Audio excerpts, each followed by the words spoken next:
মানুষ জ্ঞানের পরিচয় দেয় কথায়, যোগ্যতার পরিচয় দেয় কর্মে, আর বংশের পরিচয় দেয় ব্যবহারে।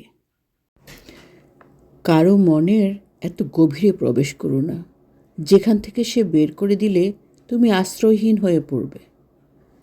কারোর সাথে এত বেশি মনের কথা বলো না, সে যদি কথা বলা বন্ধ করে দেয় তাহলে তুমি বাকরুদ্ধ হয়ে যাবে। কারো মুখপানে এত বেশি চেয়েও না, যদি সে মুখ ফিরিয়ে নেয় তাহলে তুমি অসহায় হয়ে পড়বে। মেধা থাকলেই তাকে মেধাবী বলা যায় না। মেধাবী হলো সেই যার মেধা না থাকা সত্ত্বেও চেষ্টা দিয়ে নিজেকে এগিয়ে নিয়ে যায়।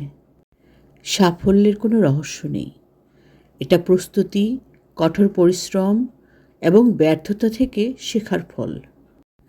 টিয়া পাখির মতো মুখস্থ করে বড় বড় সার্টিফিকেট অর্জন করে বড় বড় চাকরি পাওয়াকে শিক্ষা বলে না। শিক্ষা হচ্ছে সেটা যা একজন মানুষের ভেতরের কুশিক্ষাকে দূর করে সমাজের পরিবর্তনে এগিয়ে আসার উৎসাহ যোগায়।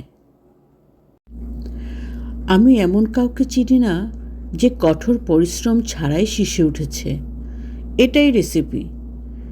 এটি আপনাকে সর্বদা শীর্ষে নিয়ে যাবে না, তবে আপনাকে খুব কাছাকাছি নিয়ে যাবে।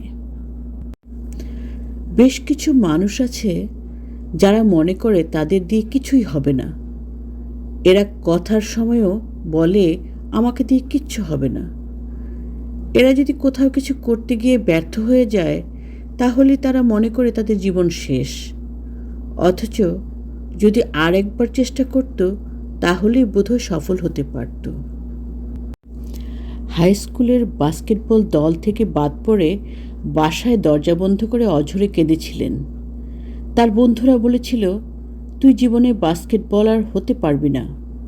তিনি হলেন বিখ্যাত বাস্কেটবলার মাইকেল জর্ডান, 6 বারের NBA চ্যাম্পিয়ন, আবার 5 বার সবচেয়ে দামি খেলোয়াড় হিসেবে নির্বাচিত, 4 বার NBA অলস্টার প্রাপ্ত। তাই কখনো একবার ব্যর্থ হলে আশা ছেড়ে দিও না, আবার নতুন করে শুরু করো। ভেঙে পড়লে চলবে না,